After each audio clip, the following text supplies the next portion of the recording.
Doncs m'han notificat la sentència del tema aquest del jardiner i de la màquina, el vídeo del 26 de novembre, i hem guanyat a la banca, hem guanyat al banc. Estic molt content, sobretot per al client, però sobretot perquè s'ha fet justícia i quan guanyes al banc tens un sabor de boca especial. M'encanta guanyar a la banca. Per celebrar-ho me'n vaig aquí al Mercadillo aquest a veure si em venen algun formatge de 90 euros al quilo. Foten unes hòsties aquí. Un tema molt clar aquest de la màquina i el jardiner, però sempre tens el dubte de si pots guanyar o si pots perdre, perquè al final el banc a través dels seus advocats t'ho enmerden molt, no?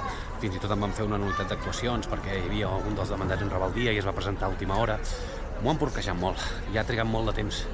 Al final, però, hem guanyat i li hauran de pagar bastants de calés, perquè són més de 3 anys de quotes. No és tota la màquina, però és bastanta pasta.